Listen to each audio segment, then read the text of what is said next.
It does not boast. It's not bragging. Hey, look at me, I'm better than you. If only you had the education I did. If only you were as smart as I was, right? Successful as I was.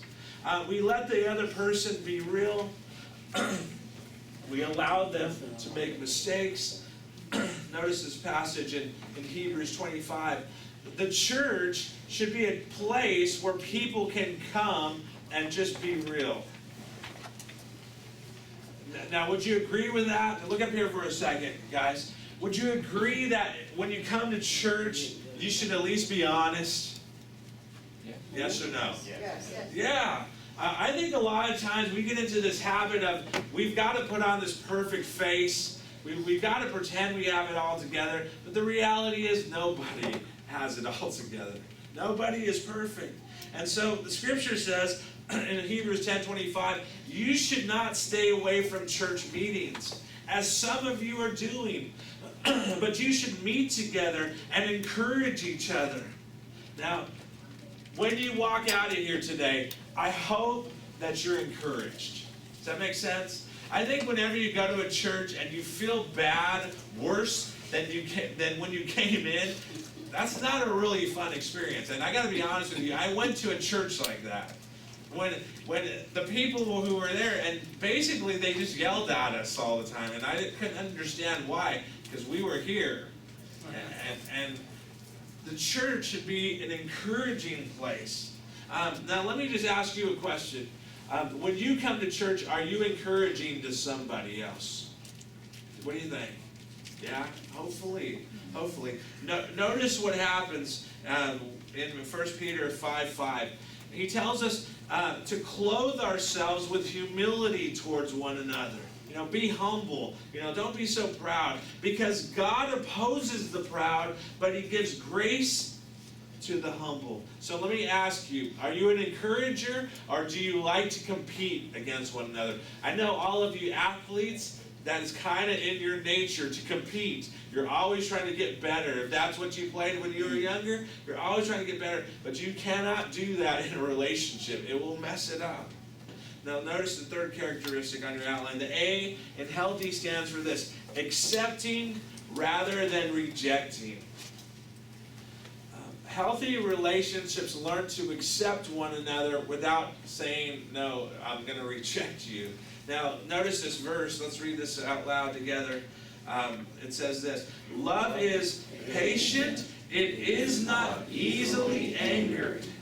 Healthy relationships involve acceptance. Have you ever been in a relationship when the other person wanted to change you? Does that make sense? And if you're sitting next to your spouse, don't point at him or anything, right? You're going to get punched in church.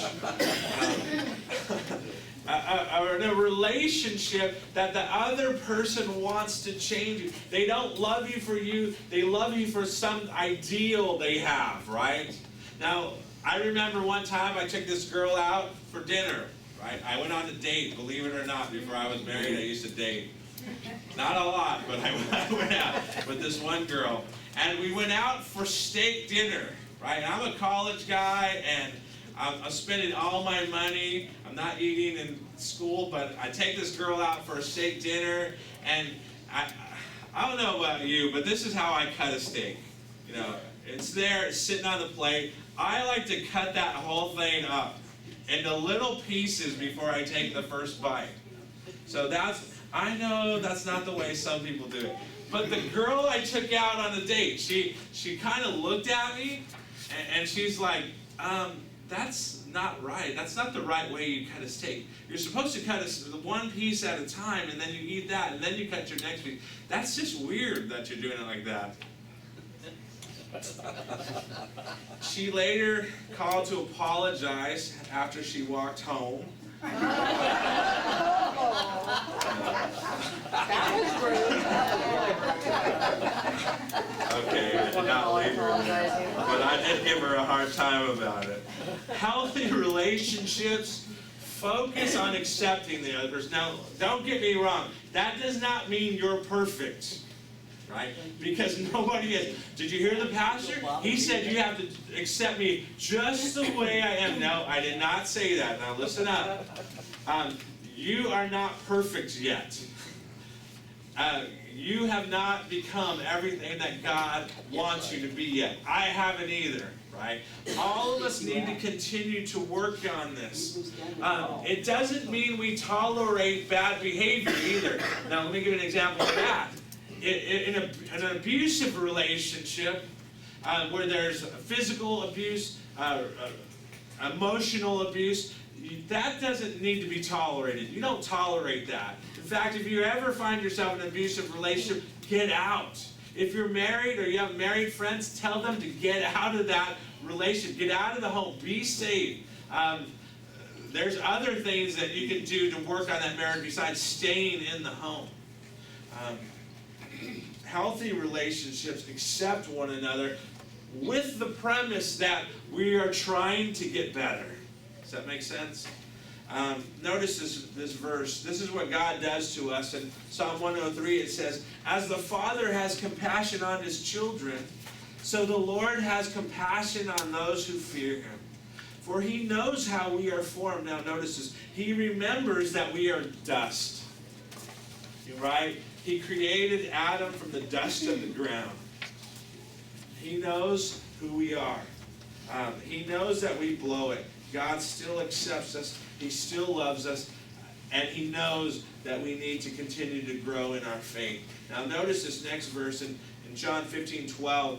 Jesus says this, "This is my commandment, that you love one another as I have loved you." Do you want to know how Jesus loved people? Take a look at the Bible. He accepted them. When people wanted to condemn this woman caught in adultery, He just said, "You know what? I'm not going to condemn you. Go and sin no more." Right? He didn't put her down, but He did challenge her to go and change her life. Now notice this. Do you accept people? Think about that. Do you accept them, or are you constantly wanting them to be different? Notice the L in healthy on your outline. It says this: healthy relationships are lasting rather than temporary. Healthy relationships last. They're not temporary. Notice this passage, verse 7 and 8 in 1 Corinthians 13. Look up here on the screen. Let's read it out loud. "Love always protects, always perseveres, never fails." Being in a healthy relationship doesn't mean you don't have problems. Every relationship has problems. Get that? Every relationship has problems. But being in a healthy relationship does mean that you are willing to work on it. Right? Why? Because they last. We're in this for the long haul. We always protect. We always persevere. It never fails. Now, look up here for a second. The trend in our society is this: if it doesn't work out, we'll just get a divorce, right? We'll just get a divorce and we'll just go our separate ways. For those of you who are married with children, let me just say this: this really messes up the kids. And those of you who come from that background, you know exactly what I'm talking about. The trend is to say, you know, we don't agree, we can't work it out, we're just gonna split. And we're gonna be friends. I don't even know what that means. We're gonna be friends, but we're gonna split.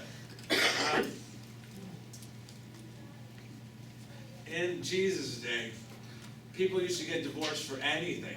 If your wife, guys, if your wife ever said something to you and in front of a crew and it embarrassed you, you can go and divorce her for that. Did you know that? If she ever burnt your toast, or your meal, or your frozen pizza, you can go get a divorce, right? Today, you can go to Las Vegas, get married, and in 24 hours have it annulled. It's just a trend. That's what we're seeing today. That is not what God had in mind. Marriage is supposed to be till what? Death do us part, right? Marriage is that protect. They put safeguards around their marriage. They persevere no matter what happens. They continue on. God demonstrated His love for us when He sent Christ to die for us. It wasn't because we deserved it. It was because He loved us. Notice this passage in 1 Chronicles. He says this, "Give thanks to the Lord, for He is good. His love, it endures forever." That's a song that we sing, but God's love always endures. Now, let me just ask you a question. Whenever you're faced with a problem in your relationships, this could be your friendships, this could be with coworkers, this could be with your spouse or your parents, is your tendency to say, "Forget them. That's over. This is the last time I'm going to give them a chance"? Or is your tendency to say, "Look, they're not perfect. I get it. I'm going to show them a little grace because God gives me that all the time"? So we have to ask ourselves the question. Notice the next part. The T in healthy stands for this. Healthy relationships are trusting rather than questioning. Healthy relationships are trusting rather than questioning. And I love this point because in a relationship where you can be dead honest, that's what you want, right? I remember that when I first got married to Jennifer, I was really reluctant to tell her everything. Maybe you know what I'm talking about. I was reluctant to be totally honest about everything with her. And it wasn't because I was trying to hide something. It was because I didn't know how she would respond if I just was honest. I thought, if I just lay whatever it is I'm dealing with on the table, she might, take some knife and just stab my heart or something, right? I didn't know, right? It takes time to build trust in a relationship. In a healthy relationship, there's got to be honesty. I didn't say there's got to be rudeness or disrespect, but there's got to be honesty, and you got to be honest about what's going on, and it's going to take time. You guys know that already. 1 Corinthians 13, 5 and 6. Let's read this out loud together. He says, "Love keeps no records of wrongs, does not delight in evil, but rejoices with the truth." How many of you have a log on your computer? This is what they did to me wrong on this day. I got that stored. This is what happened this time. I remember that. Love, it keeps no records of wrong. It learns to move past. And it's hard sometimes to move past. It doesn't delight with evil, it rejoices in the truth. Notice this next verse in Colossians. Let's read this one out loud. This is a big one. Let's read it.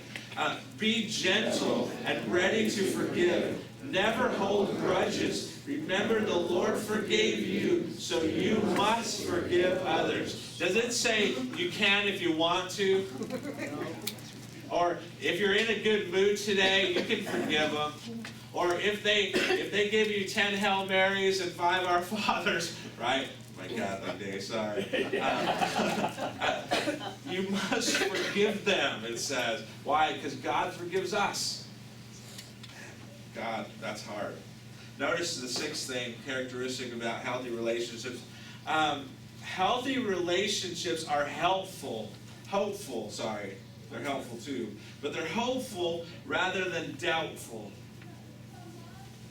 They're hopeful rather than doubtful.